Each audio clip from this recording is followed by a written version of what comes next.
You know what the funniest thing about Ethan is? Claire said, loud enough for half the table to hear.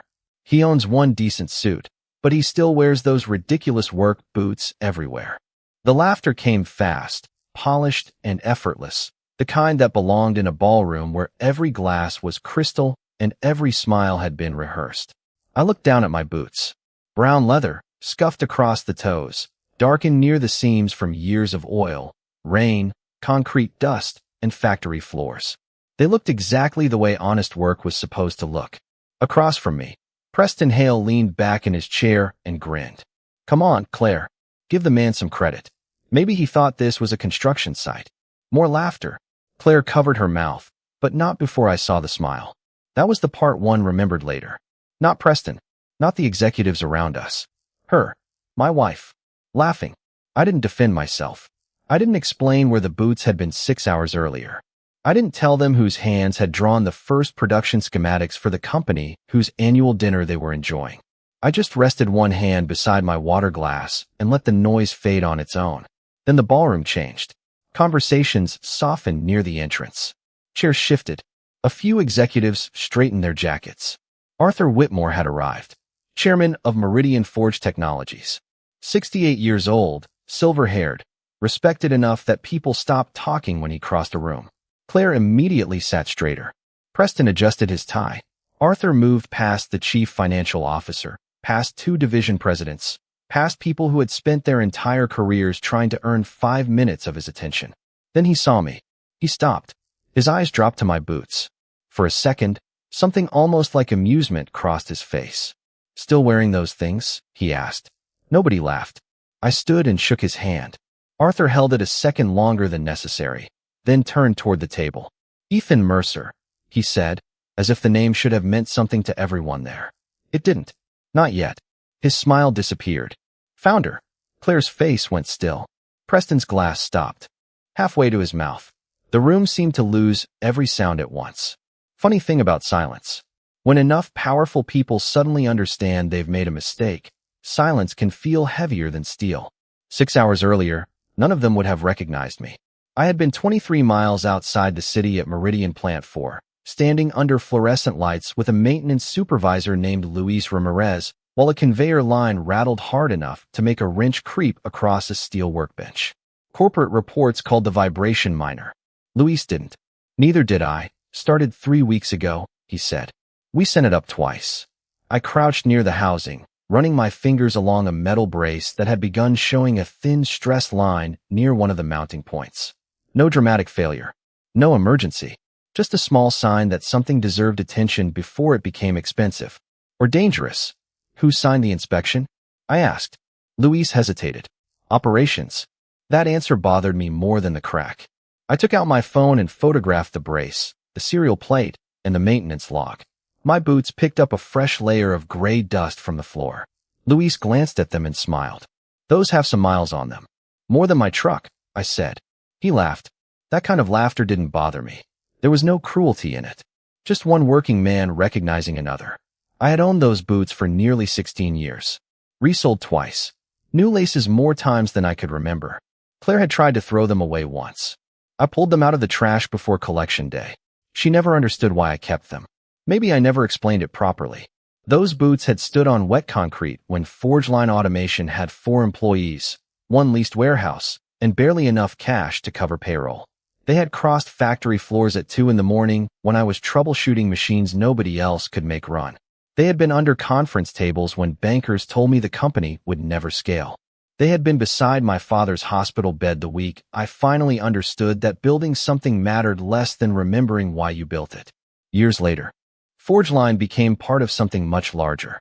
New investors, new buildings, new executives, a new name on the front gate. Meridian Forge Technologies. Most people knew the company. Almost nobody remembered the man who had started the first piece of it. I preferred it that way. At 4:37 that afternoon, Claire texted me. Executive dinner tonight. Please don't be late. And Ethan, wear the black shoes. I looked down at the dust on my boots. Then I looked back at the thin crack in the steel brace. For reasons I couldn't explain yet, I decided the boots were coming with me. By the time I left Plant 4, the sun was already dropping behind the warehouses, turning the sky over the industrial park the color of old copper. I drove home with the air conditioner blowing hard and the smell of machine oil still clinging to my shirt. Claire was upstairs when I walked in. I could hear drawers opening and closing, the quick rhythm of someone getting ready for an event that mattered. On the bed, she had laid out a charcoal suit, a white shirt, a dark blue tie, and a pair of black leather shoes I had worn exactly twice. She stood in front of the mirror fastening an earring when she saw me in the reflection. Her eyes dropped immediately to my boots. "Please tell me you are changing those."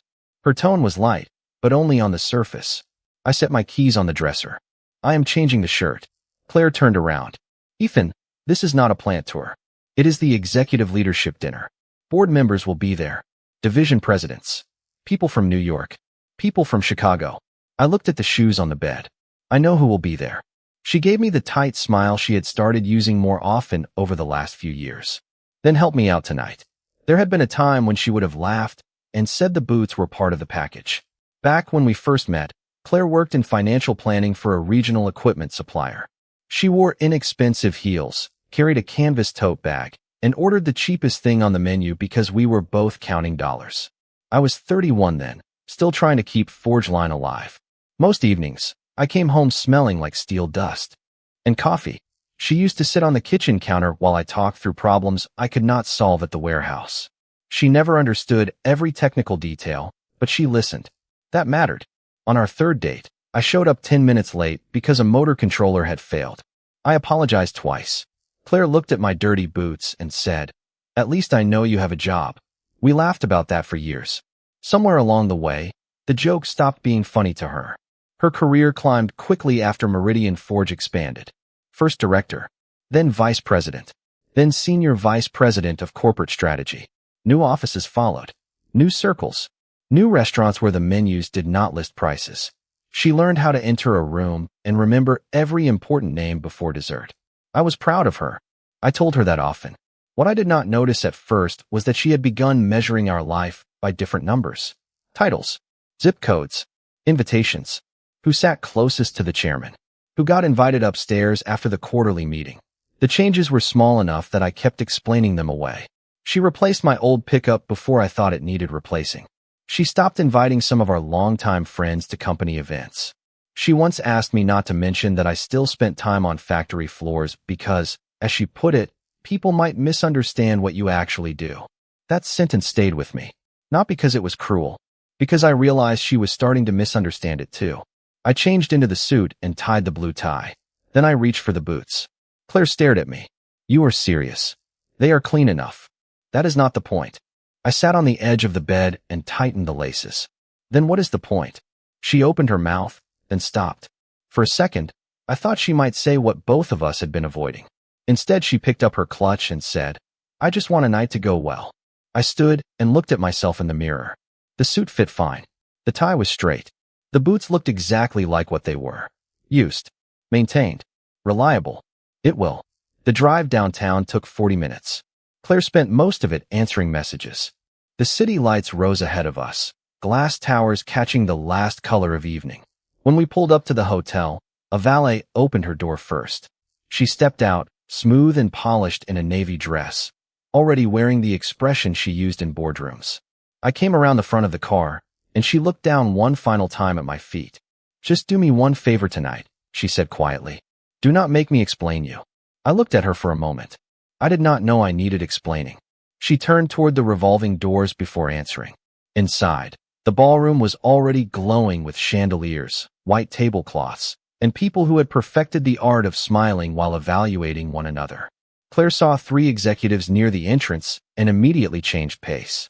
By the time we reached them, her hand was resting lightly on my arm and her corporate smile was back in place. "There she is," Preston Hale said, raising his glass. Then his eyes moved to me. He looked down once, right at the boots. His smile widened. And before he even opened his mouth, I knew exactly what kind of evening this was going to be. Preston did not look at my face first. He looked at my boots, then at Claire, as if she had brought an unexpected delivery into the ballroom. "Well," he said, drawing the word out with a grin. Somebody came straight from the loading dock. The 3 executives beside him laughed. Claire gave a small shake of her head. "I told him to change." That earned another round. I smiled once, mostly because there was nothing useful to say. Preston Hale was 46, executive vice president of operations, with silver cuff links, perfect teeth, and the confidence of a man who had spent too many years hearing yes. He extended his hand. Preston, Ethan. His grip was quick. His attention returned to my shoes. So what do you do, Ethan? Construction? Manufacturing? That answer seemed to please him. I knew it. Claire laughed softly. He has always been more comfortable around tools than conference tables. She said it like a harmless joke. Maybe everyone else heard it that way. I heard the distance inside it. A waiter passed with drinks. Preston took one and nodded. Toward my hands. Still getting your hands dirty? When something needs looking at. That is dedication. His tone said something else.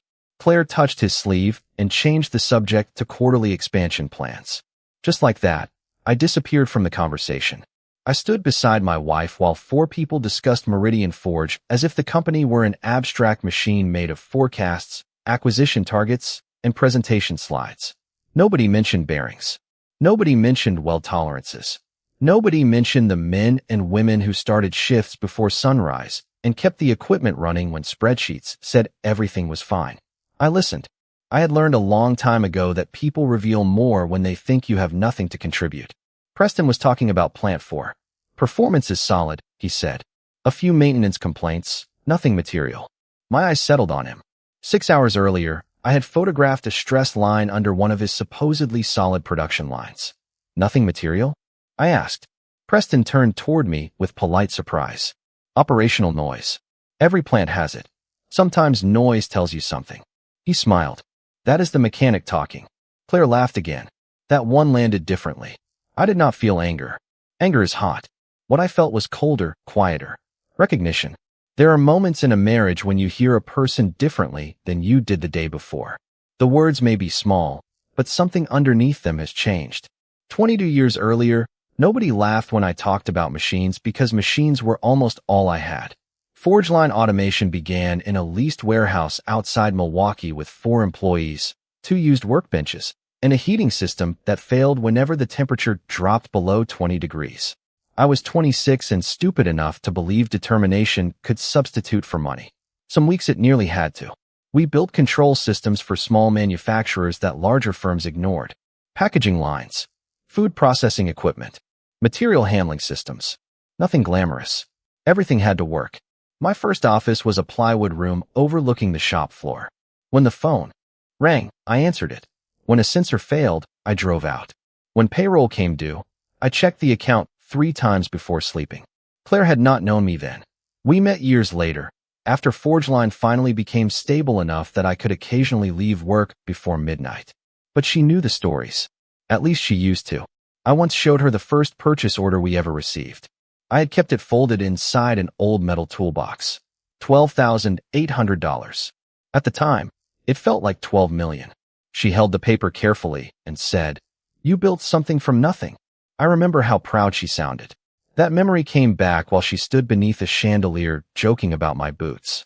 Preston was still talking. "The key is scale," he said. "You cannot run a modern company like a repair shop." I looked at him. "No, you cannot." He mistook agreement for surrender. Exactly. Across the room, an older man in a dark suit glanced toward us. I recognized him immediately. Martin Cole had been with Meridian Forge for almost 18 years. He had joined after the merger, back when half the current executive team was still working somewhere else. His eyes stayed on me for a second too long. Then he looked down at my boots. His expression changed. Not surprise exactly. Memory. I gave him the smallest nod. He returned it. Claire did not notice. Preston definitely did not.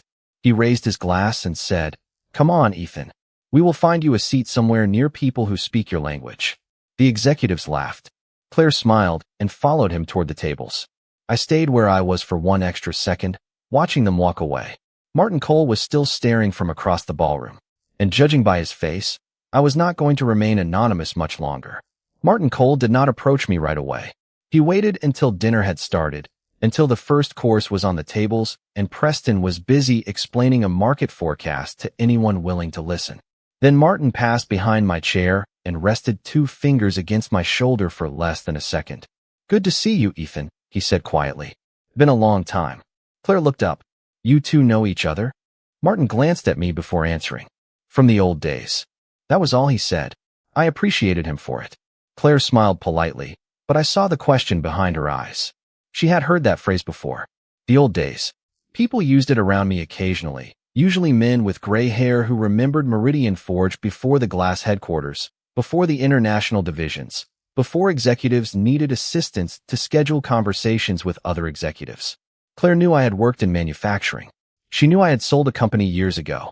What she never seemed interested in understanding was what had actually happened between those two facts. Forgeline had not disappeared because I failed. It disappeared because it became too valuable to remain small. By the time I was 38, we had grown from 4 employees to nearly 800. We built automation systems for plants across 7 states.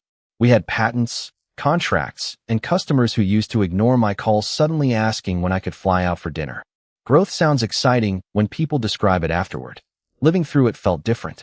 Every new contract meant more payroll. Every new facility meant another loan.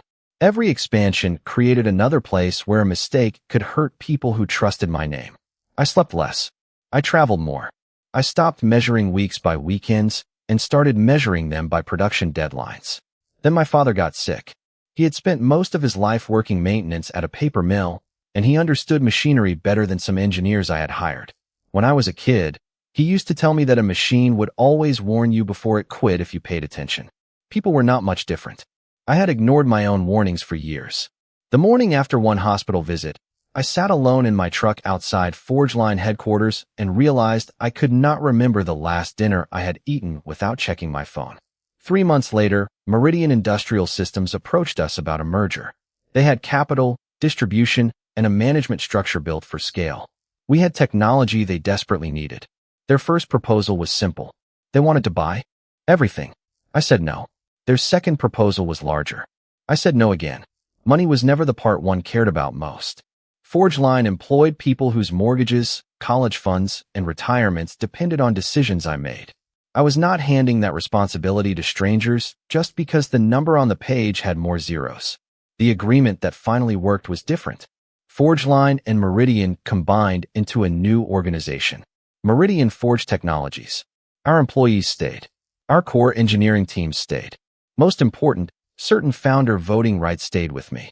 I transferred part of my ownership into the Mercer Family Trust, stepped away from daily management, and gave the company room to become something larger than my personality. Arthur Whitmore was one of the few people I trusted to guide that transition. He had been brought in during the merger as an independent director. Within 3 years, he became chairman. I could have taken an executive title. I could have kept an office on the top floor. I could have appeared in magazines beside photographs of factories I had helped build. I wanted none of it. My father died 11 months after the merger. Standing at his funeral changed the way I thought about time. I had spent years building something because I believed success meant becoming impossible to replace. Losing him taught me the opposite. If you build something properly, it should survive your absence. So I disappeared from the public side of Meridian Forge. Not completely. I still reviewed certain reports. I still visited plants. I still voted when the company faced decisions covered by the founder provisions. Arthur called when something mattered. Rebecca Sloan, our general counsel, sent documents when my signature was required. But I stopped attending dinners like this one. New executives arrived. Old employees retired. Corporate biographies shortened the company's history until Forgeline became 2 sentences on an internal website. Eventually, people started assuming I was simply Claire Mercer's husband, a former manufacturing guy who had done well enough to retire early. I never corrected them. Reputation is strange. The harder you chase it, the less useful it becomes. I had already spent enough years proving things. At the dinner table, Preston leaned toward Claire and started telling a story about a meeting in Boston. She laughed in exactly the right places. Martin was 3 tables away, occasionally looking in my direction. Then my phone vibrated once inside my jacket. I pulled it out beneath the table. The message was from Rebecca Sloan. She had attached a document from Plant 4. The subject line was only 5 words. Ethan, you need to see this. I opened the first page and felt the room around me become very quiet. The maintenance complaint Luis mentioned had not been lost. It had been reviewed, and someone in executive operations had ordered it closed. I read the first page twice before I looked up. Around me, silverware touched china, glasses chimed softly, and Preston kept talking about expansion targets as if nothing in the world had changed. The document on my phone told a different story. Plant 4 had submitted 3 maintenance warnings in 18 days. The first recommended an inspection. The second requested a temporary slowdown on the affected line. The third asked for authorization to take the system offline for a full mechanical review. All 3 had been routed through executive operations. All 3 had been closed. The final note carried an approval code I recognized. Preston Hale. I did not react. I locked the screen and placed the phone beside my plate. Claire noticed. "Everything okay?" she asked. "I am not sure yet." Preston glanced over. "Factory trouble?" The smile on his face told me he expected another joke. "Possibly." He lifted his glass. "There is always factory trouble. That is why we pay people to handle it." I held his gaze. Sometimes the people handling it are the trouble. His smile weakened for half a second, then returned. Claire touched my wrist under the table. Not affection. "Warning. Ethan," she said quietly. "Tonight is not the night." I looked at her hand, then at her face. "For what?" "For this." "For asking questions?" She exhaled and leaned closer. "For turning everything into a shop floor discussion." Preston pretended not to listen. He was listening. Everyone near us was. "It is an executive dinner," Claire continued. "Can we just have one evening where you do not act like you are inspecting a machine?" I could have told her that the machine she was worried about was exactly why she had a career in that building. I could have told Preston that his approval code was sitting 6 inches from my hand. I said neither. "Sure." Claire relaxed. Preston smiled again. Then dessert arrived, and somehow that should have been the end of it. It was not. 10 minutes later, Preston stood to make an informal toast. No microphone. He did not need one. His voice carried naturally, trained by years of conference rooms and earnings calls. "I know we have speeches later, but I want to recognize Claire Mercer." Several people turned toward our table. Claire smiled, surprised but pleased. Claire has done exceptional work on the Midwest expansion strategy. She has brought discipline, vision, and frankly a level of polish this company needed. Applause moved through the room. I clapped too. She had earned that part. Preston waited for the noise to fade. Then he looked at me. I saw the joke coming before he spoke. "And Ethan, thank you for letting us borrow her from whatever exciting projects you have going on in the garage." A few people laughed. Claire closed her eyes for a moment, but she was smiling when she opened them. Preston continued. "Actually, I think Claire proves something important. Sometimes one person in a marriage really does become the success story." That laughter was louder. Someone at the next table turned around. I looked at Claire. This was her moment. Not to defend my career. Not to reveal anything. Just to decide whether humiliating her husband was acceptable entertainment. She looked at Preston, then at the room, then finally at me. And she laughed. It was not nervous this time. It was not a polite corporate chuckle. She laughed because she wanted to belong to the people laughing.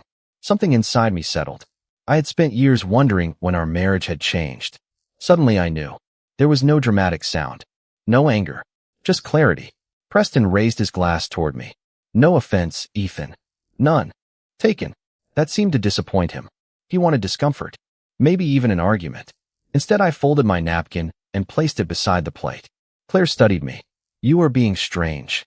"Am I?" You know what he meant. "I do." Preston sat down. "Come on, man.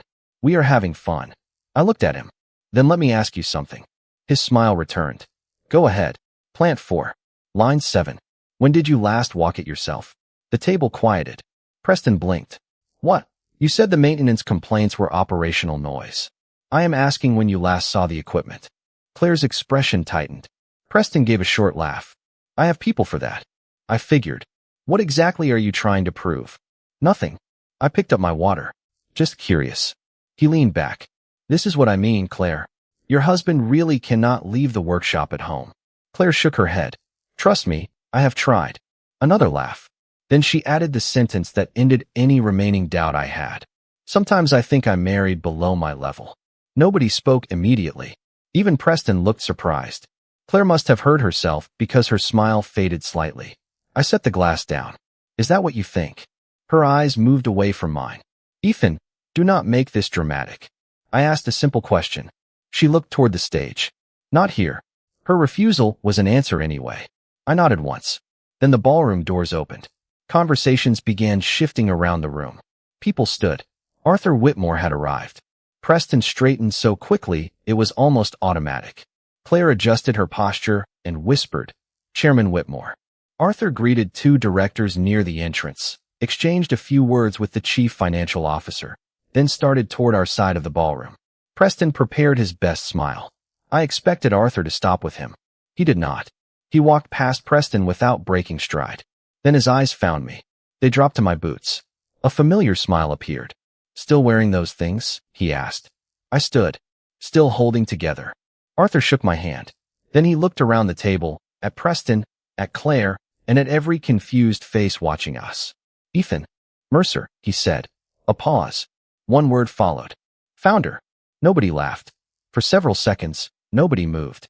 Arthur still had my hand in his. Preston looked as if someone had removed the floor beneath his certainty, and Claire stared at me with an expression I had never seen before.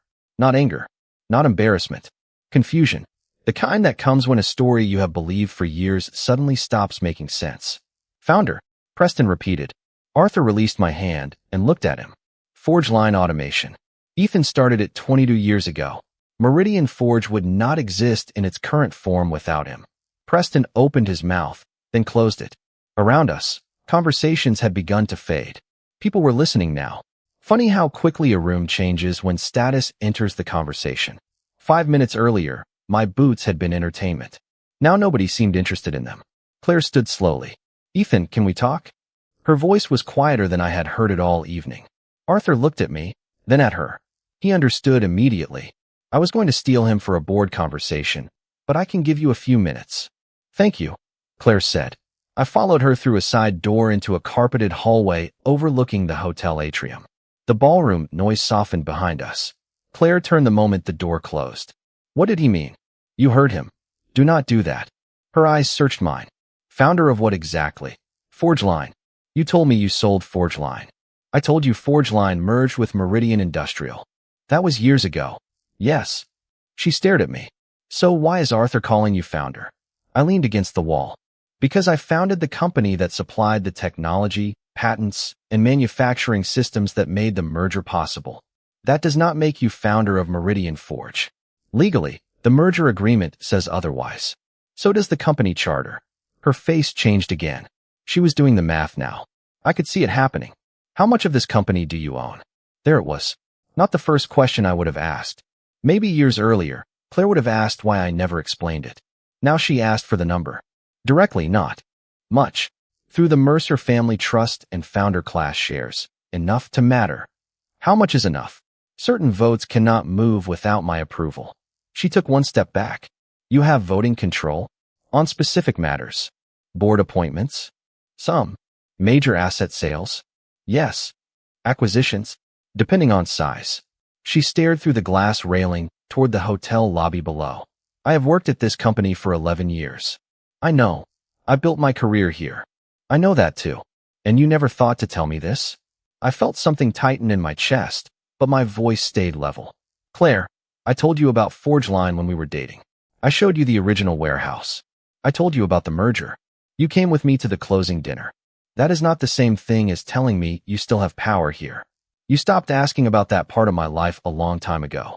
Her head turned sharply. "That is unfair." "Is it?" "Yes." "When was the last time you asked why I still visited plants?" She said nothing. "When was the last time you asked who Arthur Whitmore was to me?" Silence. "When was the last time you asked what happened to my shares after the merger?" Claire folded her arms. "Most people would mention something like that. Most people need other people to know." That landed harder than I intended. She looked away. I could have stopped there. Instead, I asked the question that had been sitting with me since her toast table joke. Would tonight have been acceptable if Arthur had not recognized me? Claire frowned. "What? If I really were just a retired manufacturing guy? If I had no voting rights? No trust? No history anyone in that ballroom respected? Would it have been fine for Preston to laugh at me?" He was joking. "Would it have been fine for you to join him? You are making this bigger than it was. You said you thought you married below your level." Her expression stiffened. "I should not have said that. That is different from not believing it. I was trying to fit the room." The honesty of that sentence surprised both of us. I nodded slowly. "I know." Her eyes filled with something close to regret, but I did not rescue her from it. For years, I had done too much of that. Explained the sharp comment. Excused the missed dinner. Told myself ambition was pressure and pressure made people careless. Maybe it did, but careless words still told the truth sometimes. Claire lowered her voice. What happens now? Before I could answer, the ballroom door opened. Arthur stood there with Rebecca Sloane beside him. Rebecca held a thin folder against her chest. Her expression was calm, but serious. Ethan, she said, we need you in the private dining room. Claire looked at the folder. What is this about? Rebecca glanced at me. I answered for her. Plant 4. Claire exhaled. You are still on that. Arthur did not smile. We are all on that now. I looked at Claire one last time. This was never about the boots. Then I followed Arthur and Rebecca down the hallway, because the truth waiting in that folder mattered more than anything anyone had laughed about tonight. The private dining room had none of the ballroom's shine. No chandeliers. No music. Just a long walnut table, 6 leather chairs, a wall-mounted screen, and the low hum of an air vent pushing cold air across the ceiling. Arthur closed the door behind us. Rebecca placed the folder on the table and opened it without ceremony. There are 3 versions of the Plant 4 maintenance report, she said. The original field report, the revised operations copy, and the version that reached the quarterly risk summary. I sat down. Arthur remained standing. Rebecca turned the first page toward me. The original report came from Luis Ramirez and the plant engineering team. It described vibration outside normal tolerance on line 7, recommended a controlled slowdown, and requested a full inspection of the support assembly. Nothing dramatic. Nothing sensational. Just careful people doing what careful people are supposed to do. Rebecca placed the second version beside it. Several sentences had been softened. Outside normal tolerance became within manageable variance. The recommendation for a slowdown disappeared. The request for inspection became monitored during scheduled maintenance. Then she showed me the third version. One sentence remained. No material operational risk identified. I stared at it. 3 reports.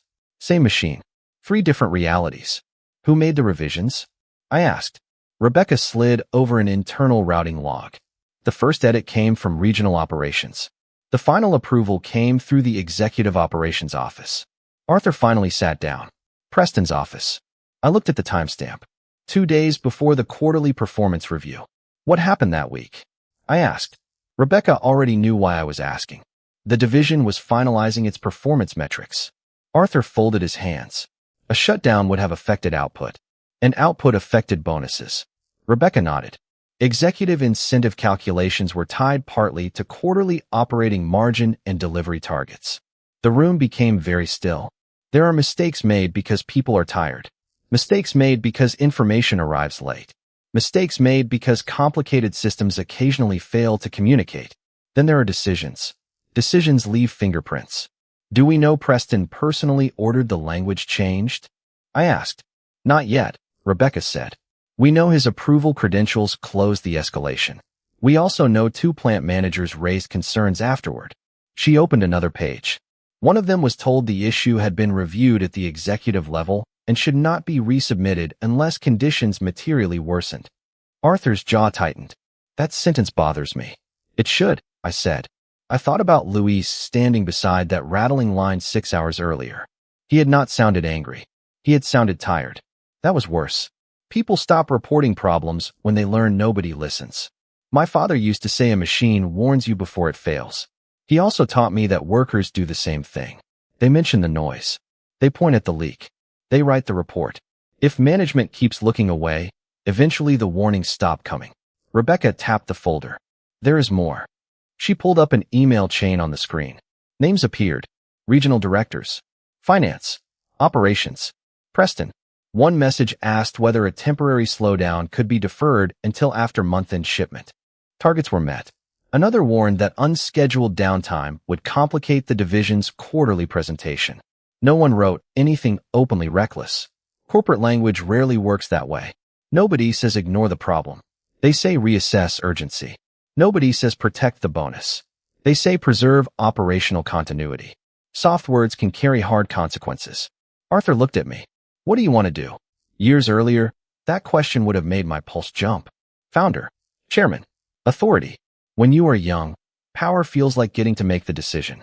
Age teaches you that power is being responsible for what the decision does to everyone else.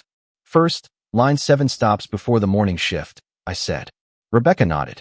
I can coordinate with plant leadership. Not only line 7. I want the parallel systems checked anywhere we use the same support assembly. Arthur leaned forward. That could affect 3 facilities. Then 3 facilities get inspected. I looked at Rebecca. No public accusations. No conclusions about Preston until the records are preserved and independently reviewed. Agreed. Lock the relevant emails, approval logs, maintenance histories, and incentive records tonight. Already started. That was why I trusted her. Arthur let out a slow breath. And tomorrow? Emergency board session. He nodded. 8 o'clock. 7:30. Rebecca made a note. The door opened a few inches, then stopped. Claire stood outside. Preston was behind her. Neither had been invited. Preston's confidence from the ballroom was gone, replaced by something more careful.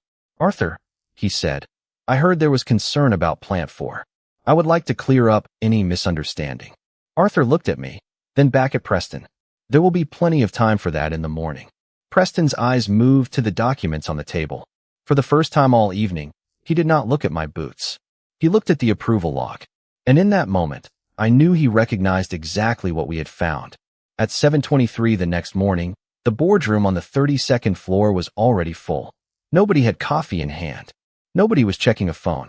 That told me more than any greeting could. Arthur sat at the head of the table. Rebecca had 3 folders stacked beside her laptop. Preston was across from me, wearing the same confidence he had always worn, but this morning it looked carefully assembled. Claire sat 2 seats behind the directors as senior leadership representation, silent, her hands folded in front of her. I had not seen her since leaving the hotel. She had sent me 2 messages after midnight. I read both. I answered neither. This morning was not about our marriage. Rebecca began without ceremony. At 11:42 last night, the company placed a legal hold on communications and maintenance records related to Plant 4, Line 7, and comparable systems at Plants 2 and 6. Preston leaned forward. Before this gets out of proportion, I want it noted that temporary operational adjustments are normal. Rebecca looked at him. Nobody has accused you of anything. That stopped him. Arthur turned toward me. Ethan, I placed both hands on the table. The line at Plant 4 is offline. Inspection crews began work at 5:30 this morning. Plants 2 and 6 are conducting precautionary reviews. One director frowned. What is the financial impact? We do not know yet. Could be significant. So could ignoring it. The room went quiet. That was the problem with executive language. People could discuss millions of dollars without blinking, but sometimes a sentence about responsibility made everyone uncomfortable. Rebecca opened the first folder. We have confirmed that the original Plant 4 report recommended a controlled slowdown and full inspection. That recommendation was removed during executive review. Preston shook his head. Adjusted, not removed. There is a difference. Rebecca clicked a key. The screen behind her displayed both versions side by side. The words requesting a slowdown are absent from the final report. Preston looked toward the screen. Because operations determined it was unnecessary. Who made that determination? I asked. He turned toward me. My team. Which engineers signed it? I would have to check. Which maintenance supervisor? That is not how executive oversight works. Then tell me how it works. He paused. We review information from qualified people and make business decisions. I nodded. Luis Ramirez is qualified. His team asked for an inspection 3 times. Preston shifted in his chair. Plant personnel often recommend the most conservative option. Leadership has to balance that against production demands. There it was. Not an admission. Something more useful. A philosophy. Arthur leaned back. Production demands do not erase maintenance warnings. Preston looked around the table. I am being judged after the fact because Ethan happened to visit one plant and decided he did not like what he saw. I kept my voice level. I did not dislike what I saw. I wanted it examined. You have not been involved in daily operations for years. Correct. Then you do not understand the pressure these divisions are under. I looked at him for a moment. I understand pressure very well. I also understand what happens when people at the top stop listening to people standing beside the equipment. Rebecca opened the second folder. There is another issue. She displayed the incentive schedule. A temporary shutdown before quarter end would have reduced the operations division performance score. That reduction would have affected executive compensation, including Mr. Hales. Preston exhaled sharply. That is irrelevant. Maybe, Rebecca said. That is why we are investigating instead of assuming. The independent audit committee chair finally spoke. Recommendation? Rebecca answered immediately. Temporary suspension of Mr. Hale's operational approval authority, pending review. Preservation of all related records. Independent engineering assessment across affected facilities. Suspension of executive incentive payouts connected to the quarter until the review is complete. Preston stared at Arthur. You cannot seriously be considering this because of a maintenance dispute. Arthur did not answer him. He looked at me. Under the founder provisions, I held the deciding vote on certain emergency governance actions involving operational risk. Everyone in the room knew that now. Yesterday, most of them had not. I could feel Claire watching me from behind the directors. I thought about the warehouse in Milwaukee. For employees. Cold mornings. My father telling me that machines warn you if you listen. Then I thought about Luis, standing beside line 7, saying they had sent the warning up twice. Approve the review, I said. Freeze the incentive payouts. Suspend Preston's approval authority until the audit is complete. Keep his employment status unchanged until the facts are established. Preston blinked. He had expected punishment. What he got was process. That seemed to unsettle him more. That is it, he asked.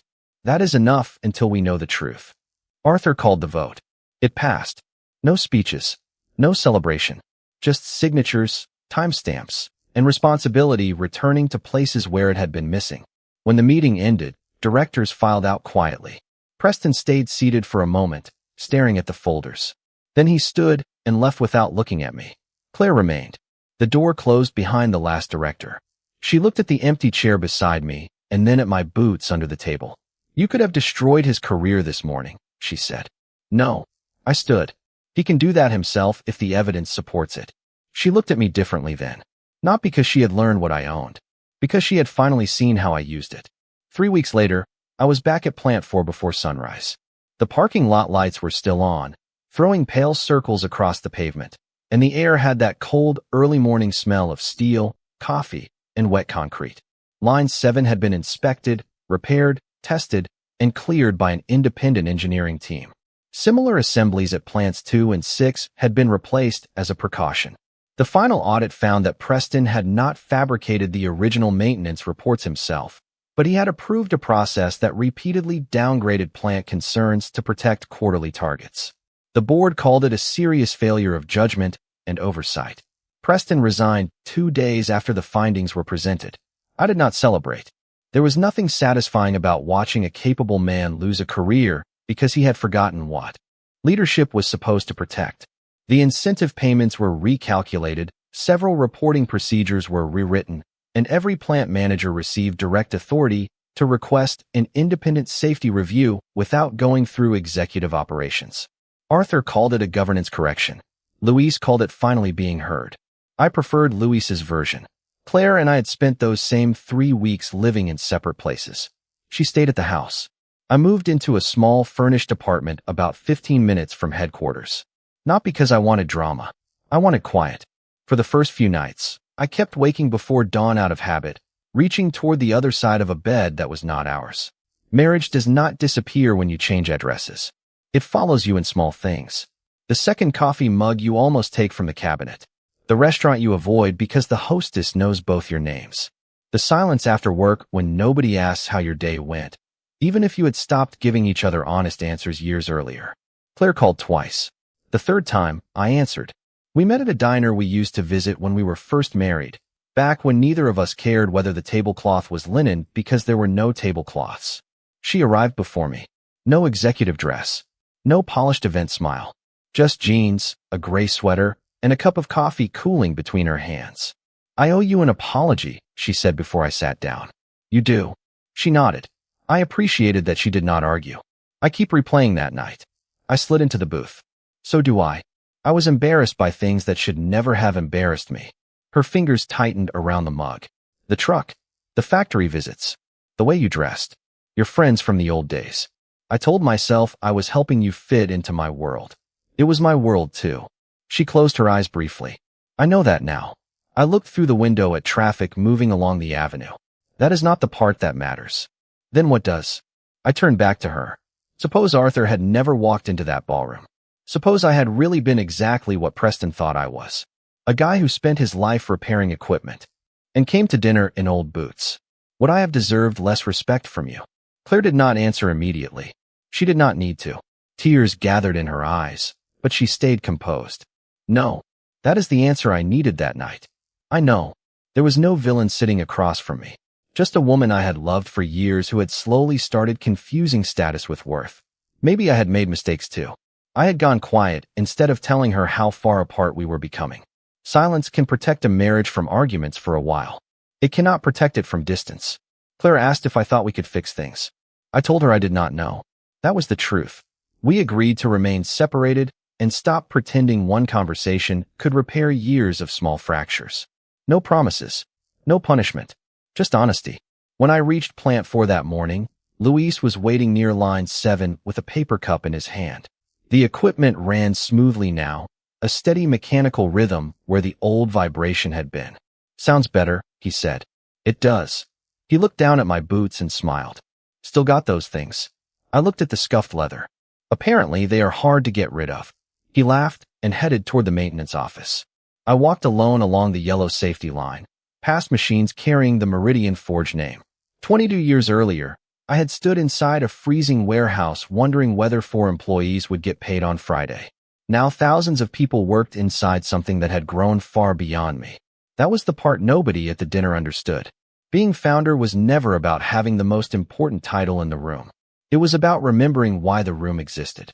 I stopped near the end of the line where morning light was beginning to spill through the high factory windows. Fresh paint marked the repaired section of floor. My boots crossed it without making a sound. I had worn them when I had almost nothing. I wore them when people thought I was nobody. And I was wearing them now, after everyone knew my name. They had not changed. I realized I did not want them to. Some things should stay scuffed enough to remind you where you started.